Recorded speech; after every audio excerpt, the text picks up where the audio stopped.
Just send it over the yellow. That's a good idea. Yeah. This is a yellow discussion. We have a full house here. Is everybody ready to start?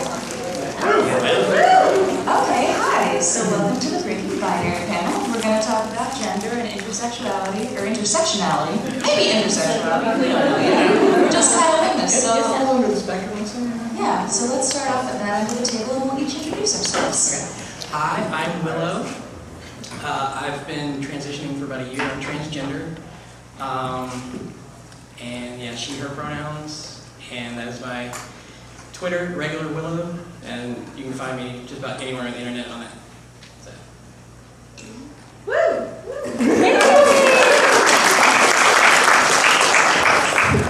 Hi, my name is Mio. I'm non-binary. They, them, their pronouns, please. Yeah, non-binary, gender queer, olive.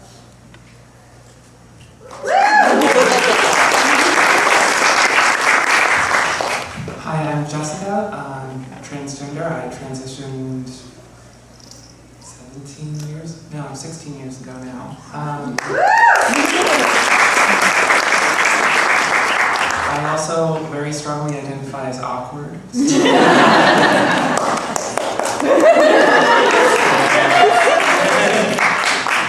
And I'm on social media, but I never tweet, so it would be useless. But I will flip this, and you can find my website stuff and my content stuff here. So.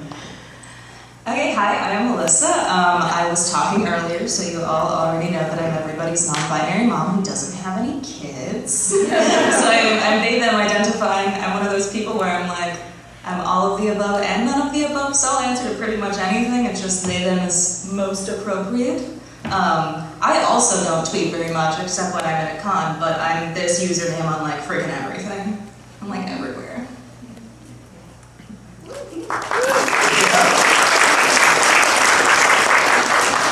So, welcome. I'm not actually sure where to begin. Okay, so yeah, we're kind of freestyling this. Yeah. So we have a few things that we want to talk about. First off, we want to say that we are trying to be very inclusive, very diverse. Unfortunately, we're not the most diverse people, but we are trying very hard. So one thing we want to make sure that we mention, since it was something we didn't represent on this panel specifically, which ties in a lot with gender and sexuality, would be asexuality, because I know that we very rarely get representation of that. Or even a mention. Or even a mention of that. So like at the very beginning, asexuals, we love you, you exist, we know. Something else that we would like to do in this discussion is at the end, if you guys know any good underrepresented people on social media, please come up to us, let us know, and we'll take a list of things and send them out into the world, because I can talk about myself as much as I want. I know I like doing it, but I would really like to get representation for other people, because they're important, arguably way more important than me. I'd also like to put this out there, and I'm not going to speak for anybody else on this panel, but I am open to any and all questions. I don't care how personal they get. Yeah, I'm the same on that one. Awesome. We're all open books. Do we want to just go ahead and open the floor for questions? This is supposed to be more of a discussion. Yeah, this is a little bit more of a discussion. Do we want to do the obligatory LGBT panel, this is how we came out thing, or do we just want to skip that because it happens in every LGBT panel? Yeah. I mean, Unless people want to hear it? Hey, some people come out, some people don't. Do it in a safe way where you feel comfortable. Cool. Who has questions? Congratulations, I just summarized a whole bunch of panels. I made a video on YouTube. You can go watch it. It explains everything that I would say if that was going to be the next thing. I made a video on YouTube, and at the end was like, am I coming out? Maybe I should talk to my mom about this. Still haven't talked to my mom about this. That's okay. Yeah. Okay, so yeah, let's open it up for questions. We have 2 microphones, so I would say maybe create a line behind the microphone or raise your hand. Okay, you have raised your hand. I have. Also, I don't know if any of these other microphones are on. I'm really prepared. There should be. Okay. We have one for sure. All right, I'm pretty sure. Is anyone on this panel on testosterone? Because I'm starting it like today or tomorrow.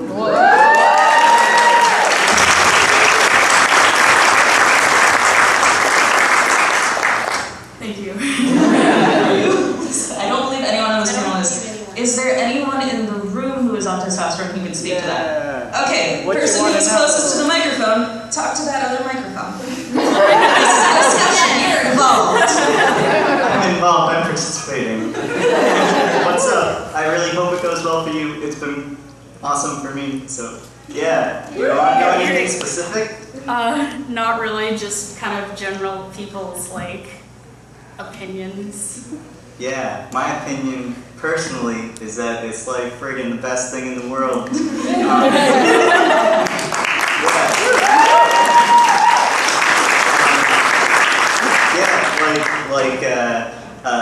Not having periods is like a really cool thing that happens. More zits is also a thing that's kind of a bummer. My voice dropped really low, and I do music, so my singing voice went from like a pretty large range to kind of this tiny range down here, which is like a gain and a loss for me, I guess, but I like where it is now. What else? I mean, facial hair becomes a thing for some people. If you want that, I hope that happens. It's not guaranteed. Yeah, I don't know. It's pretty cool.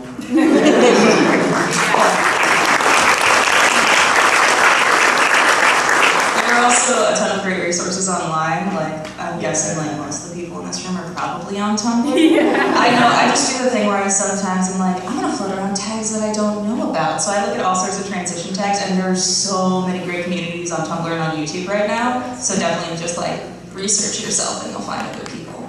Yeah, use YouTube for sure. Collab channels, there's like a whole bunch of like FTM collab channels out there that are pretty good. Or just like watching people's transition videos. Like I've made a bunch, like everyone has made a bunch. Plug yourself. Huh? Yeah, you're right next to the microphone. My channel name is Suspended Second. It's a music term. Yeah.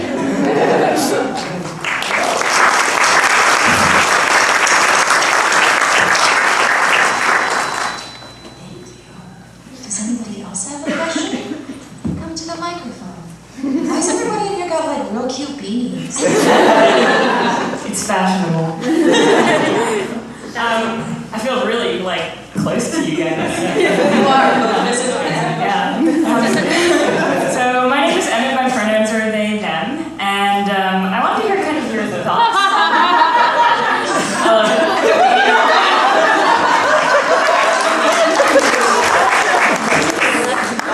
Yeah, so I want to hear kind of your thoughts on being part of this community, where I think there is a general. Especially in sort of like the Nerdfighter community, there's an attempt, I think, especially from John and Hank, to kind of be more inclusive and understanding, and they've made some videos that I think have been really great, talking about gender identity, but then we go to events like the opening panel, and they're saying ladies and gentlemen. So kind of course, no shade on them, and I love them, and I refuse to believe that they use that language because they're trying to be non-inclusive, but just because they're not thinking about this maybe in the same level that we are, and that people that they're trying to represent are. So I'm wondering kind of about your thoughts about existing in this community that is, on the one hand, I think putting in a great amount of effort to be more inclusive to us, but on the other hand also falls short in some really meaningful ways, and kind of like how you navigate being part of this community. Okay. Great question.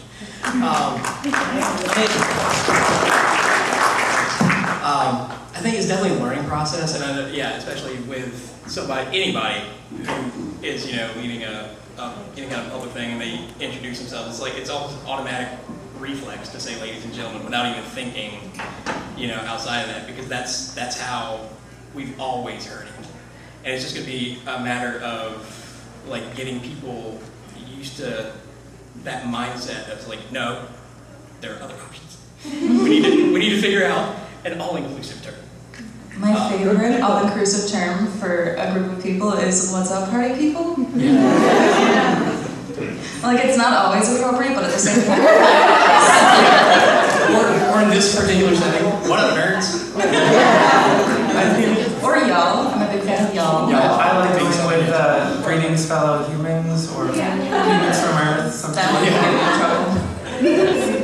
A specific example that I found is the Thomas Sanders. In his videos, he says, guys, non-binary pals. I really love that. I like cried when I first saw that because I didn't see his YouTube videos for a while. Yeah. And I was like, oh, yay. He acknowledged me. Like, I'm gonna go up on a Thomas Sanders rant for a second because I absolutely love him because he's like the most inclusive person on YouTube right now that I've found. Because instead of just like talking about different issues, he's like, hey, this issue doesn't affect me directly. Here are my friends who understand these issues. Let's learn about it together. And it's like brilliant and awesome. Speaking about specifically being non-binary in the community, I work in a professional environment in my own home, so I can't, I technically could come out, but it's one of those things where it would be more difficult to come out than to not come out, so I just kind of haven't. And when you're living like that, you notice how gendered everything is, more so, to the point where I find myself correcting myself because I will occasionally use gendered terms. And I think it's one of those things where I agree with Willow in the sense that a lot of people do it unintentionally. So I try hard not to correct people, but I will do the thing where I basically just change whatever they said. So instead of good morning guys and girls, I'm like, hey, what's going on everybody? So it's one of those things where I think the easiest way to change is to change it yourself, and then eventually other people will just kind of pick up on it, at least in those little microaggressions like that. Yeah. Okay, say something real quick. Okay, I'm gonna go to the mic because, There are two mics, you can pick the close mic or the far mic. well, is it doing it? It's doing it. Okay, I'm also the camera person, so I'm sorry. Ladies and gentlemen, boys and girls, non-binary pals, this is Tiff. Hi, I'm Tiff. So I just want to let you guys know, I've been in the Nerdfighter community for the better part of 9 years, and people in this community are very open to constructive criticism. So if you find these little microaggressions of gender, like greetings, send a tweet in a non-hostile way saying it would be really great if you could include non-gendered like greetings. And John and Hank actually listen, and they are working on it to be better. So that's my suggestion. People don't pay that much attention to your Twitter rants, they pay more attention to hey, it'd be nice if you did this. That's what I was going to say. It's especially this group. This is Nerdfighteria. We love learning new things. If it's an oversight, there's definitely room for improvement. We all accept that and know that. So it's in this community specifically. I think it's very easy to engage with people and explain. It's if you could. Yeah. And that's one of those things where before I became a member of Nerdfighteria, I didn't even know that non-binary was an option. I spent my whole life where I was just I'm a girl. I also like guy stuff. Maybe I'm a guy. Am I a trans guy? No, I really like being a girl. Wait, I can be both. / none. So just to kind of build off of the constructive criticism thing, something that I've noticed a lot of people use is everybody pretty much talks to guys. It's hey guys, and that's sort of considered this gender neutral. It's similar with hey man or hey dude, and I just sort of want to bring everyone's attention to the fact that not everybody identifies like that, and for some people that's a really difficult thing to hear. So I'm a big fan of, I work at a Starbucks, and I'm friends with some of my coworkers and not friends with some of my coworkers. And so if my friends are working, it's see you friends, and if they're not, it's bye folks. And for me, there's a really big difference, and I don't know if they know. If all y'all could keep that in mind, that would be great. Thanks. Yeah, as weird as it seems, a lot of Southern slang works really well at not being gendered. So I say folks all the time, and I say y'all all the time. And I've noticed myself doing that. And my friends are like, why do you say y'all? You're from Alaska. And I'm yeah, but it just sounds so cool. Being a Southerner, I appreciate this. I used to use the y'all a lot, and then I moved to Oklahoma, and it's finally acceptable. I'm so excited. Y'all's acceptable everywhere.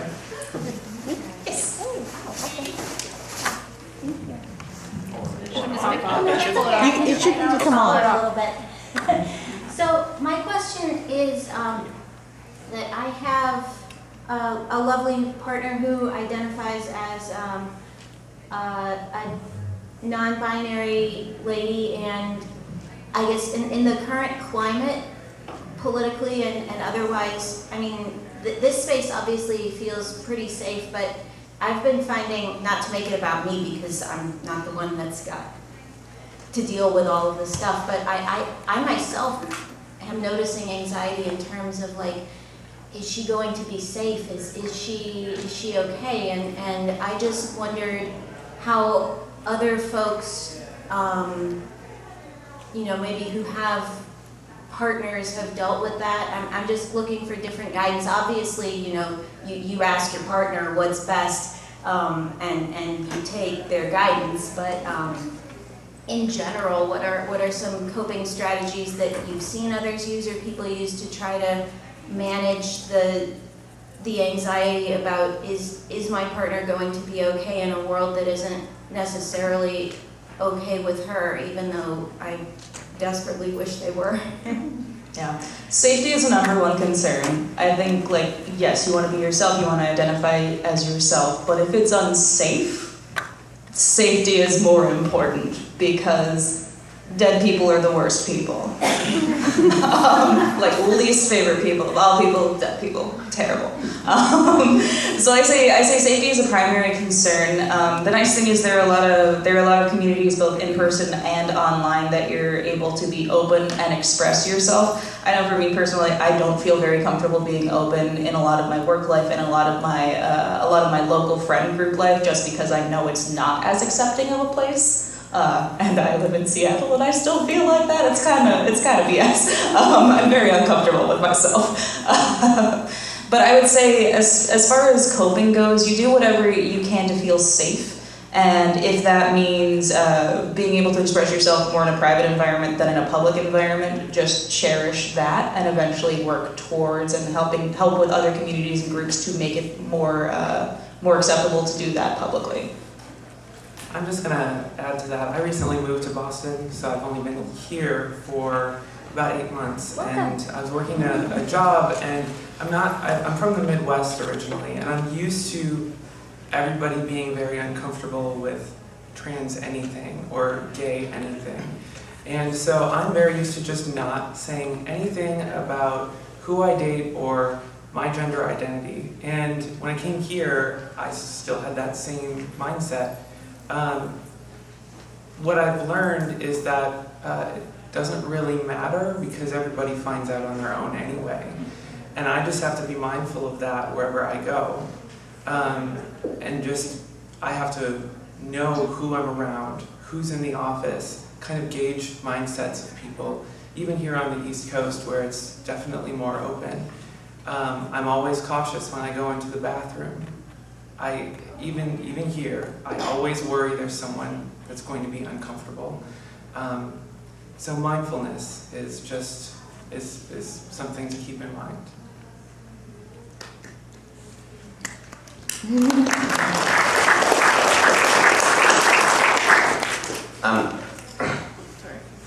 I don't have too many friends that are transgender, but I am a rainbow ally, and one of my biggest concerns with subjects such as gender and sexuality and identity is that I am not inclusive enough. And when I see someone saying, person A says, I am transgender, pansexual, former female, the person B will say, that is stupid. What do you do about that? Sounds terrible. I'm a third child of the internet, so yeah, but what do you do about that? Okay, so the question is, what do we do in situations where people are jerk faces? Okay. Yes. Now what to do with jerk faces. I'm curious what everyone else has to say about this. Also, because I haven't formulated an answer yet. I haven't either. I've fortunately only been exposed to that through video and online conversation. I've never dealt with it in person. Yeah. And I'm a little concerned for when it will, because I am in no way passing. Mm-hmm. And that's the reason it took me so long to even consider transitioning, is because, I knew from the time I was about 8 or 9, but, back then I didn't even know what it was. Yeah. By the time I figured out what it was, I'd already gone through puberty. So. Also, I want to make a quick note to everyone who's trans non-binary. Passing isn't a thing you have to do. Yeah. It's not like a real thing. Do who you want to be, look the way you want to look. You do not need to look like any sort of stereotypical thing. So back to that question. I forgot something. Okay. I'm from Pennsylvania. Yins is also. Okay. Yeah. So when it comes to situations where someone's like, that's stupid, that doesn't make sense, most of the times I've experienced it in person, it has been someone who just doesn't really know.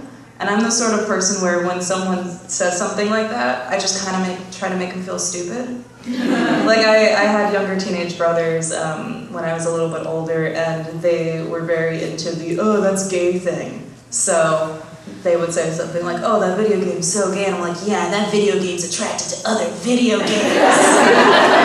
And I basically just do the thing where I explain to them what they're saying and be like, hey, you know how you just said that's stupid? What you said is stupid.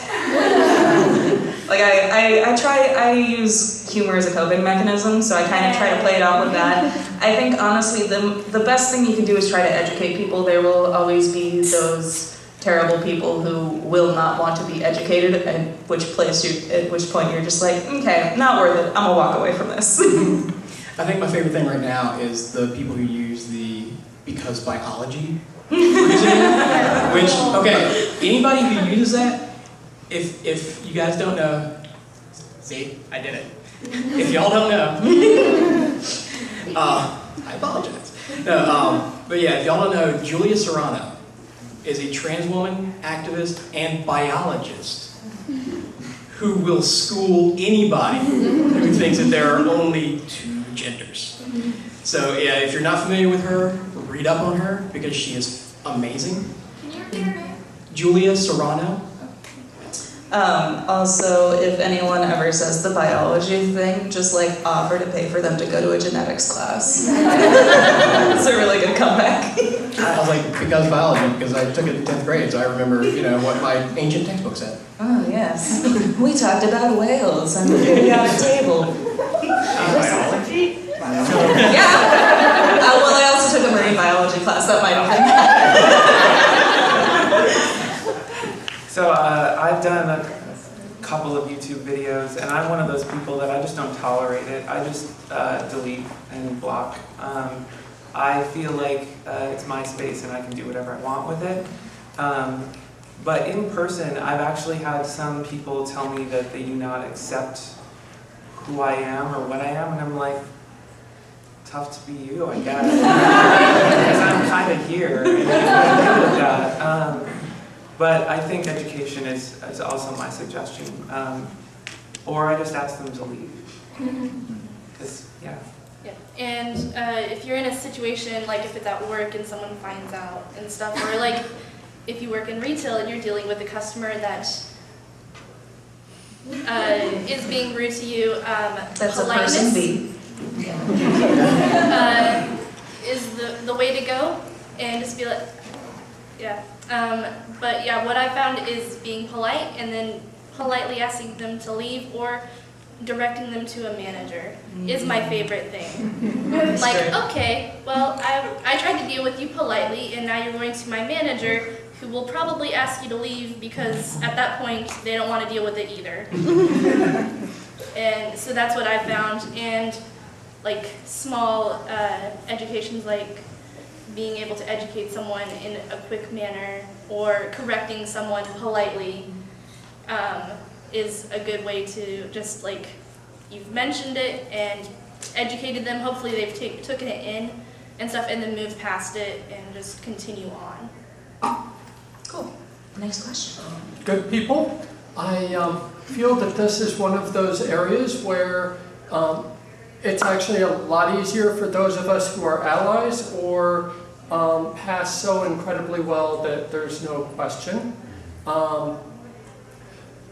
But basically, knowing the person, how they react to things is usually very helpful. I had one coworker at work who was very frequently making racist or sexist comments, and I would correct him, knowing that he took criticism on his work things. I would correct him, and he would generally thank me. And then one day, after a good friend of mine left the company because of feeling like she was not welcome at the company, and I had no idea that she was feeling that way. I had not seen any people who were objecting to her. But this guy came up to me and he said, "Good news, that Emily creature has left the company." It's a real person B right there. So I had a discussion with him. I explained how he was completely off base in his assessment, and then I made a anonymous call to HR and got his ass fired.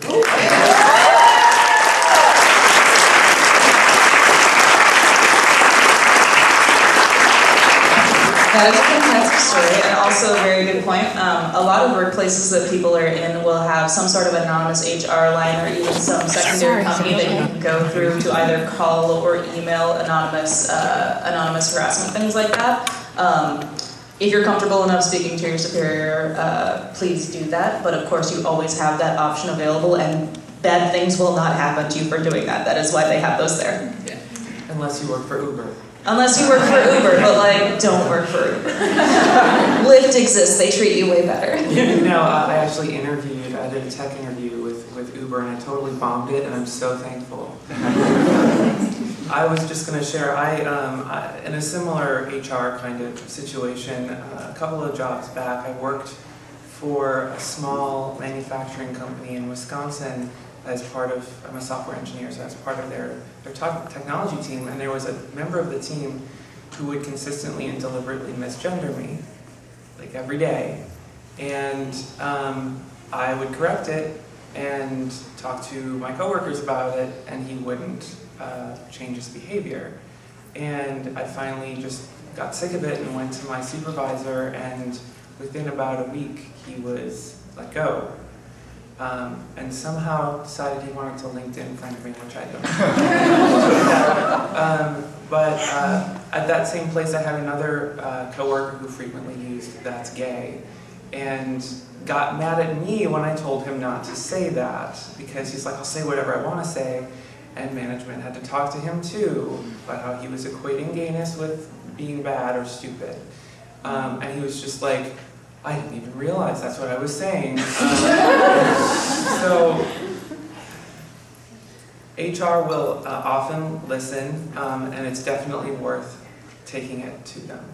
I will also say some companies actually do have LGBT organizations within them. I know this because I recently started one at the company that I was working for that I actually left yesterday. But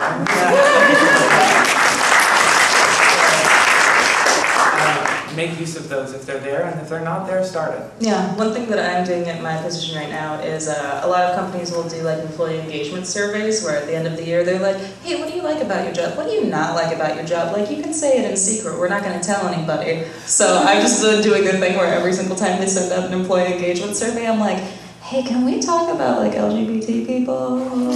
Like, we never talk about that, and we're like a nationwide company. We should probably get on that." There's also things called climate surveys that you can do with the company that you work for, essentially to gauge anonymously how many people in the company are LGBT, how they feel about whether they're supported or not. And again, if there's an LGBT organization within the company that can help run those, and again, if they don't exist, start one. You have the power. We do have someone raising their hand in the back. There's also a There's somebody right here. There's a line? Oh, there is a line. I didn't realize that was a line. I thought you guys were just having fun. Sorry. Well, I didn't want to block the people behind me by standing up on here. You've been there for a while though. So I guess this is sort of like a mini story question. So I just kind of recently figured out that I'm, non-binary, genderqueer, and I've been out as pansexual since I was like, before I can remember, but I always was sort of, you know, and like, whoa, am I, you know, like, I'm like, I have to be like a guy, and I have to be like a girl, and I'm kind of both, and I don't know. But I have a very close friend who is generally really accepting of all sorts of different types of people and things. And he has dated a trans woman before, and he's totally fine with people who are female to male and male to female, but he doesn't understand non-binary, and he thinks that it's weird and that it's not a real thing. So I haven't really come out to him or my family, but I guess, how do you deal with when people are generally good people and accepting people, but like his sort of stance is that, well, like, the gender construct is flawed anyway, so why do you feel the need to like say a gender, because, you know, like if you like guy things or girl things, like should that define what your gender is? And I feel like he's coming at it from an interesting angle, but at the same time it's an issue. So I don't know. Some dubious advice from me is passive aggressively post things on Facebook. Definitely have been doing that lately.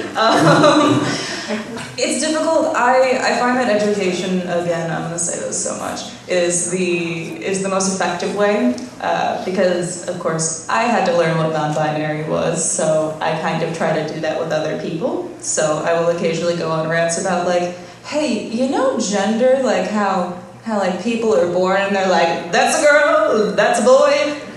We just made that up. Like, that wasn't a thing that was like already happening. That's a thing we made up. So I think basically just educating in a way until they kind of get it, and then once they get it, be like, hey, by the way, that's me. Remember how I talked about that was me? I wasn't talking about a friend of a friend. I think it's important to throw out there that labels are labels that we choose for ourselves, and you know, that's something that we all need to respect. And I think when people are trying to say that about girl things or guy things, it doesn't matter. If that's how you feel, then own it. Why have gender roles when you can have pizza rolls? I always think about there's that Tumblr post where somebody, I forgot who originally posted it, but it keeps getting reblogged, it's hilarious. Talking about like somebody's gonna throw a gender reveal party, and they got the cake's gonna be green M&Ms. Oh yeah. And as soon as everybody just looks at the question, and they're gonna go, okay folks, sit down, this is gender theory 1. Okay, everybody here needs to fake a pregnancy just to do that. Or have your gender be pizza. Yeah. Also, I like to make sure it says binaries are for computers. Binaries aren't for people. It's a good show. It's a good explanation. And it's a starter. Yeah. Oh my gosh, you have a pronoun sticker on your shirt. I love it. Yes. I know, I've seen some people with them, and I'm like, where? They're the Harry Potter ones. Yeah. Okay, cool. Yes. The Harry Potter Alliance table is right in front, and it's like right before the DFTBA merch stuff. It's like right around there. So I just saw them. They're not. You don't have to buy them. They're just free. So grab it quickly. And it does say he, him. So I am cis, but I'm like a very militant trans ally. I am part of the queer community. I'm not a 10 on the male spectrum, but I'm enough along the male spectrum that I'm comfortable with he, his. And one thing, a confession is, you might all hate me, is that I'm a senior portrait photographer for schools. Do you make their eyes look like demon eyes? Sorry? Because if you don't make their eyes look like demon eyes, you're not doing it right. I don't do that, but I try to be such an ally because I know that getting your senior portrait done is such an uncomfortable experience for most people, especially if you're not comfortable in your own skin. Every day for work, I wear like black pants, black shirt, and a rainbow belt to signify that I'm an ally. It's so great because I actually photograph in like South Central Pennsylvania, which is like Amish country, and like the parents, it's like, and like the parents will come up and I love your belt, and I'm like, oh yeah, I'm an ally, and transgender and gender neutral, and queer gender and all this stuff, and they look at me like a deer in headlights, and I'm like, I liked it because it reminded me of Mork and Minty. I'm like, that too, but the kids, they get it. But my question is a little bit more of a serious one, because I'm in the queer community, but I'm not in the gender is not part of my spectrum and my GSM, my gender and sexuality minority, which I think is a better term than LGBT, because LGBT goes to like LGBTIQI++. GSM, gender and sexuality minority. I want to make it a thing. I think GSM is Also, it's the game show network. Oh yeah. It's double fun.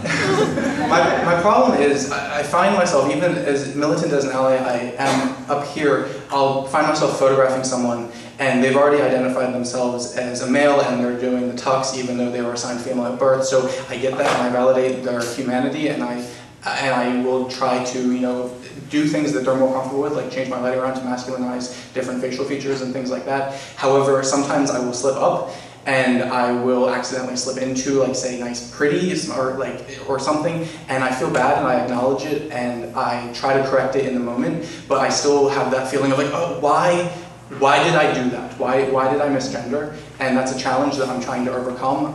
I think that all of you guys in the community might have maybe advice for me of how to unpack that and how to get past that and how that I can, beyond just logically being an ally, to actually practice that in not slipping up, or when we slip up, how to go about that. Pronouns are hard. Yeah, I think what you're doing right now, which is immediately correcting yourself, is a very good thing. Like, I misgender people. I accidentally misgendered Willow the other day, and I felt like super bad about it. I misgendered myself yesterday. I know you did. You did it this morning. It was weird. Like, my solution of trying really hard not to misgender people is I actually just gender everyone they, because no one's ever gotten mad at me for it. So I just try to not gender people. I don't know if that's a good solution, but it's working for me so far. Oh, I was going to say, I also do that. I work at a McDonald's, and we're specifically told that on the drive-thru to, like, you don't say ma'am, you don't say sir, you don't do anything because you don't know, especially since you can't see them and stuff like it. And I think that's a really great way. And if you do mess up, correcting, apologizing if you've offended them, obviously, is the best way to do that. And it just, a lot of the time, especially if you've just met that person, it just takes time to. Mm-hmm. And it's one of those things where unless they make a big deal about it, don't make a big deal about it. Yes, so if you accidentally misgender them, don't go, oh my god, I'm so sorry, I'm the worst person in the world, how could I do this to you? Unless they like get upset about it, just be like, oh, I'm really sorry, and then correct yourself. I also want to say thanks, you're doing an awesome job. Yeah. Thank you.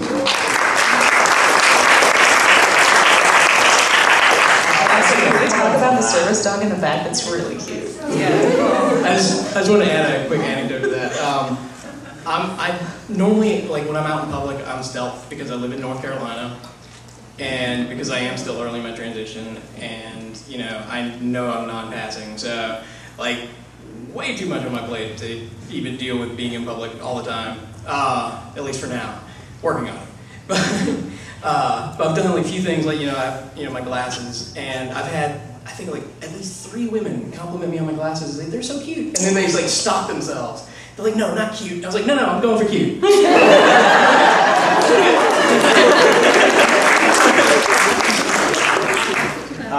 Yeah, I just wanted to say like, you slip up, it's normal, like you shouldn't feel bad about that, because like it happens, like it's so ingrained in our culture and our way of thinking, so like you shouldn't blame yourself or like feel too guilty about it, like as long as you're respectful and try and correct yourself, and if someone corrects you, just like be like, oh, I'm sorry, I didn't realize, or I'm sorry I made a mistake, or whatever, like don't beat yourself up over it. And people misgender cis people too, by accident. Oh yeah. Oh yeah, people have been misgendering me my whole life, even when I thought I was a lady. Alright, so I had a bit of like a similar question, but I'm just kind of like wondering what's your advice for people who are coming, like, kind of trying to approach the community as like pretty much a total outsider. Because like I kind of grew up in like your kind of stereotypical New England town, and like anything that wasn't kind of like heterosexual man or heterosexual woman was just something that I was not exposed to. Mm-hmm. And like I don't think that was the problem with the town itself and like the people, it's just kind of like what it was. And like that's kind of like what my university is too, with like a little more diversity thrown in there. But like it was to the point where like it took me a while like growing up to realize that like saying something is gay is like that's just not cool. And so like there is terminology that I just like I don't know. So I don't know how to come out it and be like, how do I become an ally to this community when like I don't even like know how to take steps towards going to the community? Because like I want to be a friend, I just don't know how to be a friend. Yeah. Well, you can start by coming to panels like this one.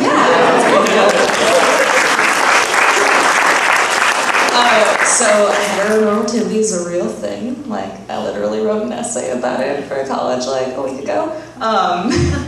My advice for that is, I mean, I grew up in Alaska, which if you guys don't know is like super red state. Like, everybody owns a gun. It's really weird and uncomfortable. So educating yourself, I think, is the easiest way, and I think I can blame a lot of it on Tumblr and former roommates. But I think a helpful thing would be to go online and find someone who is part of the community and just like kind of watch them for a while, not in like a stalker way, but in an audience way. Like there's so many great people on YouTube who make vlogs about transition. There are people who are just like, this is my everyday life, and also I'm part of this community. So just watching it and kind of bringing it into your routine and normalizing it for yourself really helps out. Like that's one thing I tried in my life to be more observant of, because again, I grew up in Alaska, very Republican, very straight, white, all that stuff. So going out and trying to find people with more diversity and make yourself inclusive of them and just make them part of your life, I think it just kind of happens on its own. I'm also going to throw out there that there's a number of other things. There are going to be people like us who are really okay with questions, so feel free to ask the people who self-identify as being open to answering questions. And there's also, as far as terminology is concerned, national organizations that have really excellent resources for all of that terminology. Because there's way too much of it for us to get into here, but like GLAD and a couple other, there's really great resources. Great. Yeah, Google's the best tool ever. Thank you. If I could, real quick, I'm you, but I'm old enough to be a dad. I have a trans son, and that's why I learned a lot of stuff. Okay. I'm about as white, straight, Irish Catholic as you can possibly be. This is super new for me. Somebody else had a question earlier, right, about how do you get to the other side to get along. One of the answers is give them a little bit of time, because it's new to me. It's real new to me. And I get a little bit of this, I get a little bit of that, I fuck up, poof. I make mistakes all the time, and Ethan says to me, Dad, it's this, or it's that. All right, like, he came out to me as trans, and then he came out to me as gay, and I'm like, all right, wait a minute. All right, I'm gonna have to work on this one now. And he got me to go to a couple of, I'm gonna screw up the acronyms, P flag or something. Parents groups for the LGBT. GSM, game show. And so I listen to him. I say to him, kid, I don't get that. He goes, Dad, we'll give you some time, and we eventually get back to coming and talking in groups like this. And I'm not a sit around in a circle and hug kind of guy. We thought about bringing Bongos, but we decided The other thing I found is have a sense of humor. Have a sense of humor. Told stories and with his permission that have just been absolutely hilarious. It helps me get through stuff, you know. And then he'll tell stories about his dumbass dad. Can we hang out after this? But that helps a lot, man. Just listen and try to be as open as possible. You know, it's hard. It's freaking hard for me. But what I say though, and I work in a very male-dominated, testosterone-driven world. I'm a firefighter now. I worked in construction. I did 20 years in the Army, all right? Bunch of assholes. My answer to them all the time, if they don't get it, I go, fuck you, it ain't your kid. I'd rather have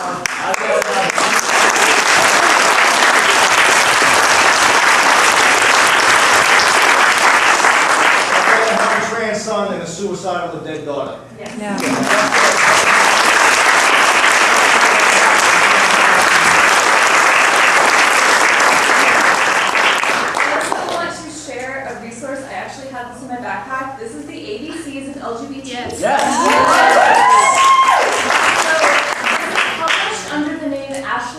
now. They actually go by Ash Cardell now. So And they're be married aware and of they're so that. cute. So this is an absolutely fabulous resource. And like, honestly, if like, I'm standing because I want to show my face. If this is something that you want in your life and you can't buy it, come find me. I believe that education is the future, and I believe that teaching people is the way to learn. And this book is fabulous. There are a lot of other resources. I just think this one in particular is great. So that's awesome.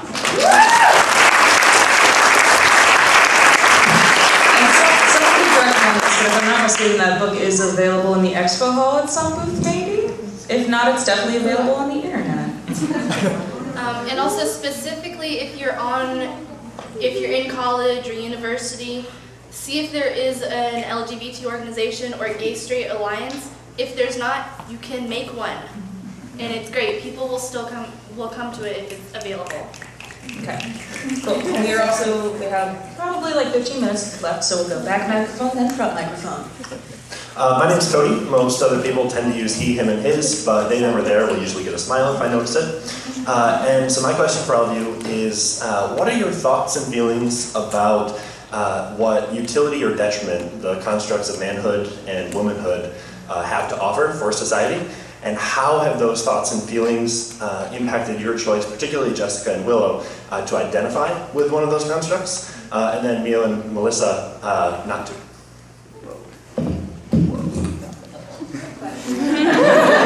This is like a thinker on that one.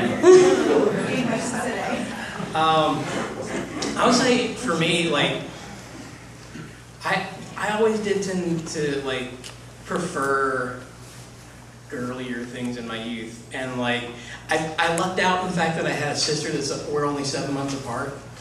I'm adopted. Just anybody doing that math?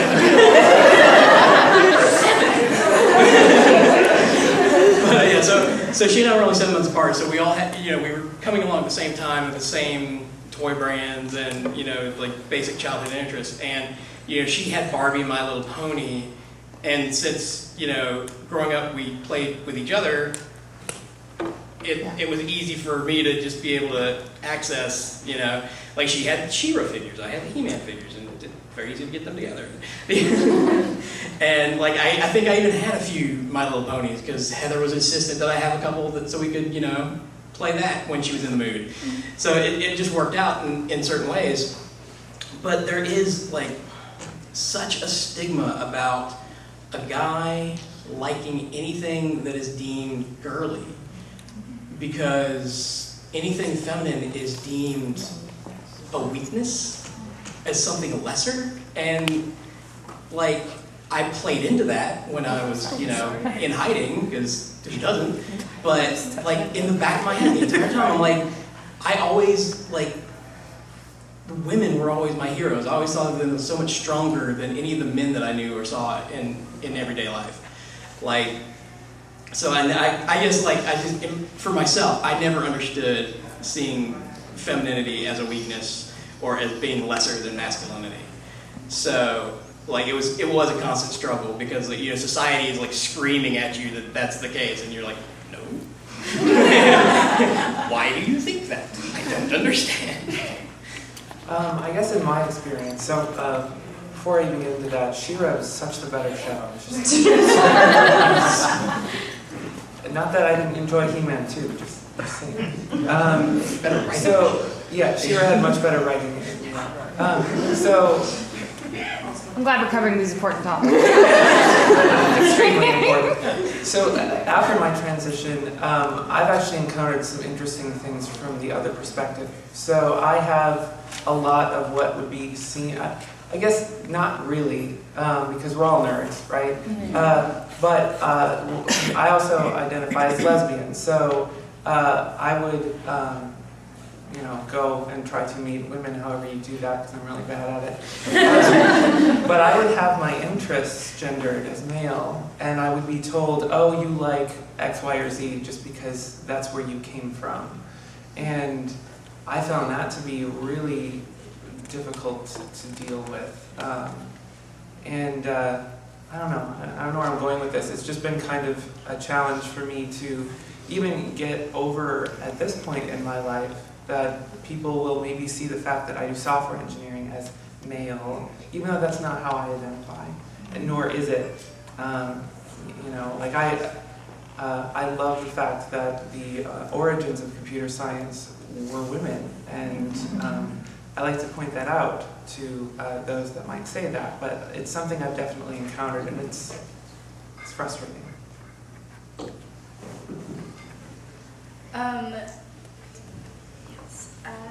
Specifically, a specific example of like why gendered concepts are so ridiculous. Again, I work at McDonald's, and a lot of times they have like a girl toy and a boy toy, and we're actually told not to do that. We're supposed to ask like, do you want the My Little Pony doll, or do you want the Teenage Mutant Ninja Turtles and stuff? So we're supposed to ask what toy you want instead of do you want this or that, girl toy or boy toy. But if we have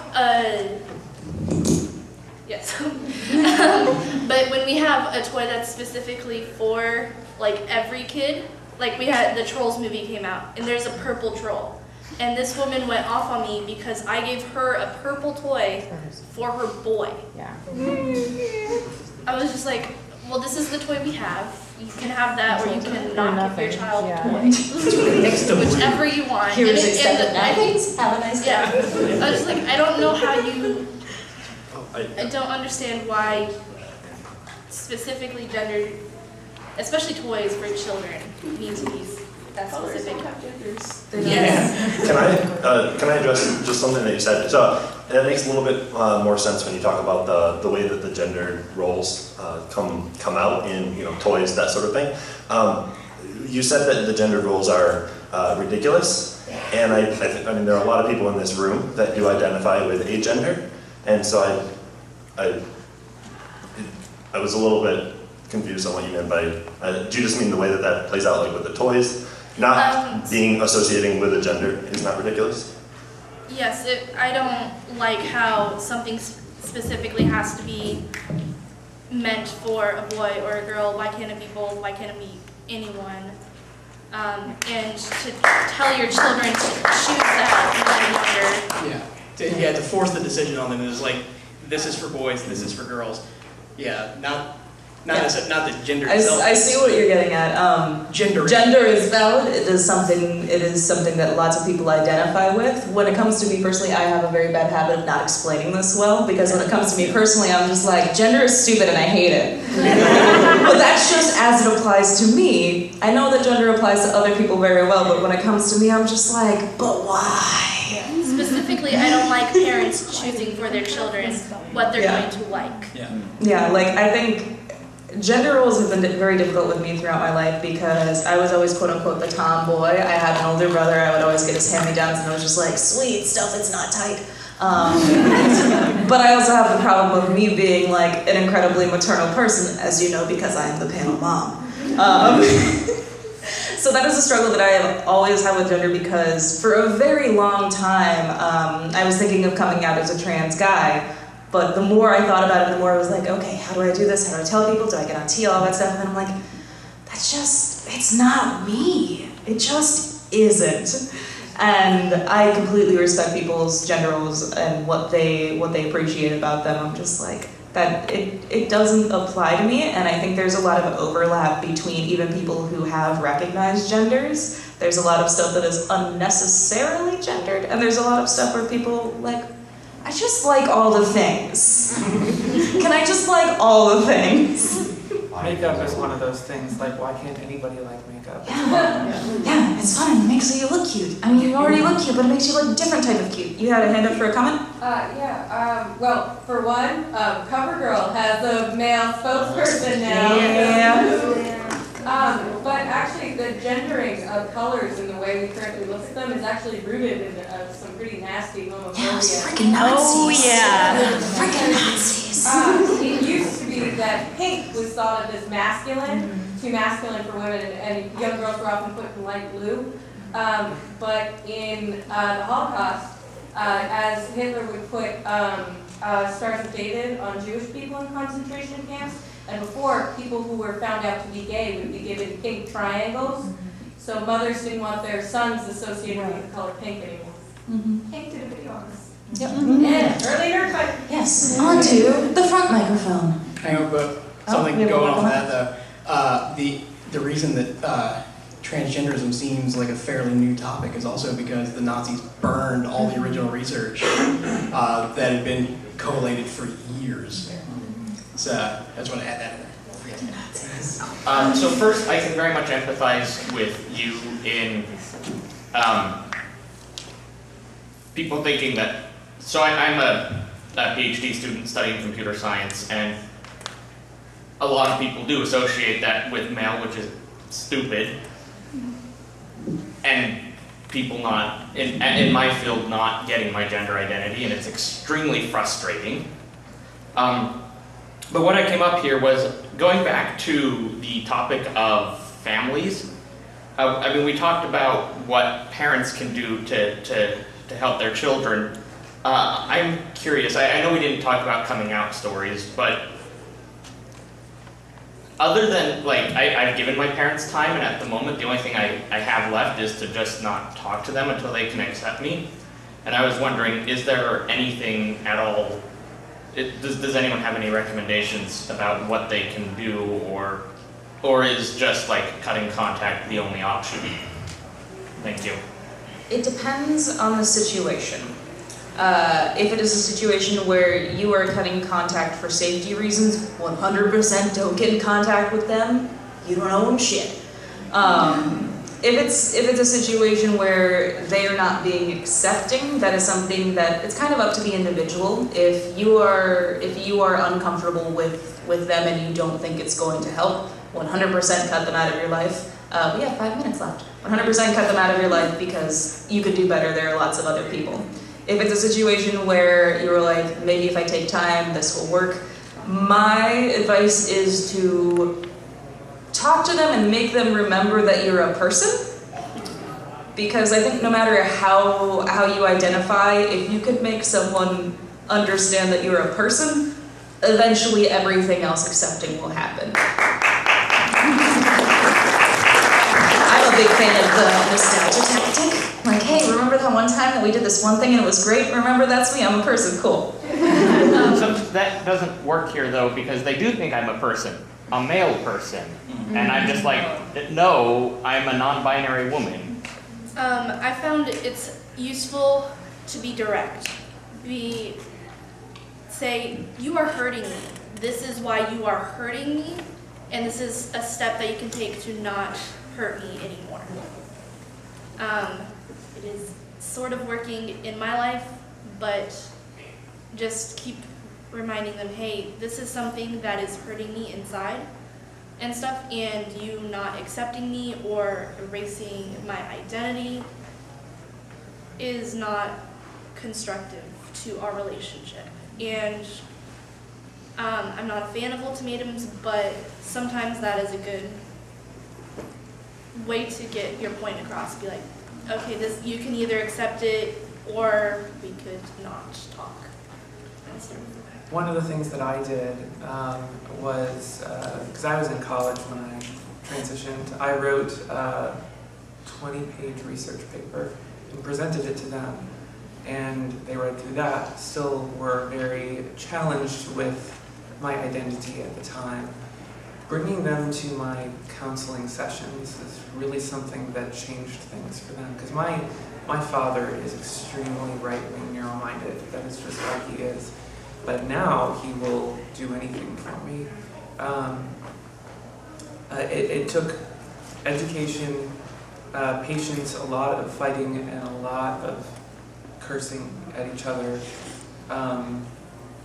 But eventually they accepted it. It just took several years and a lot of heartache to deal with it. So keep at it. If it's a relationship you want, and you're not feeling unsafe with them, keep at it. Okay, so we have a hand in the back, and then after that we will have one more question from the back mic. So I just had a quick comment that your safety, your mental health safety is also your safety.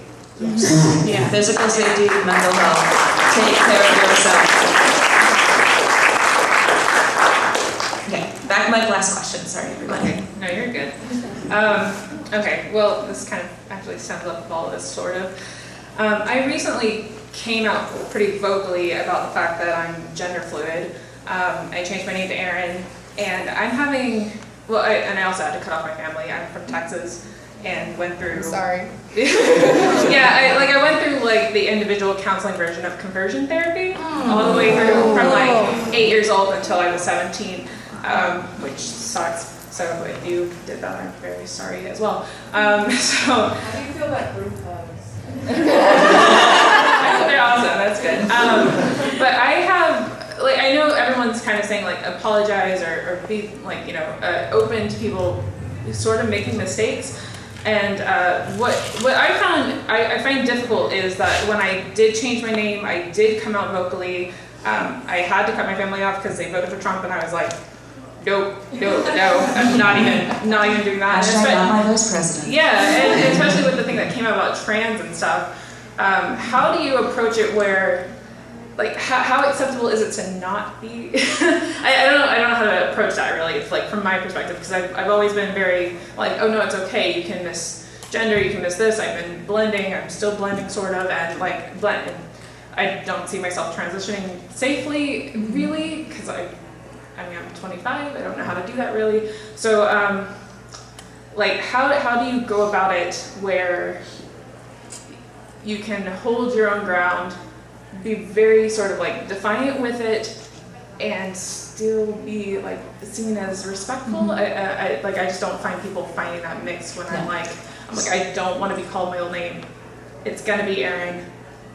Yeah. So Sorry. if you politely correct someone and they continually misgender you or misname you, just be like, no, it's this. Like, be direct about it. If they keep doing it over and over again, you're allowed to be mean. You just are, because they're being mean. Okay.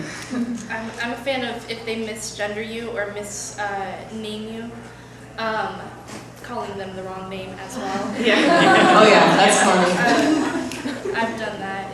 It's petty, but it works. Because I'm just trying to stay away from like the pettiness of that without making. And then I keep getting especially like after the thing that came out with the transgender bathroom, Sorry, I'm nervous. It's okay. You're doing great. The thing that just happened, I got this whole like message comment about how gender fluid is specifically like bipolar. And this whole line of research apparently that people that identify with I thought that research was done by Nazis. Yeah. And I was just like, no, like seriously, it probably was. I see the guys, like I know I have like anxiety into this, but I definitely don't have bipolar. Yeah. And I still feel that. And then I'm a pretty big, like, just as a comment, I'm a pretty big advocate of this whole spectrum thing, but like layers, because like even though I'm fluid, I don't know specifically when I feel like a guy, but I'm always feminine. Yeah. Regardless of that, so it's not like I've never been masculine. That's Okay, so very quick note, if someone misnames you, just like straight up don't answer to it. Just be like, who? What? Okay, so we have to wrap it up. I know other people have questions. We will be wandering around everywhere. So like if anyone wants to come up and talk to us or talk to each other, that is great. We need to clear out the room so the next people can come in. So thank you guys so much for coming.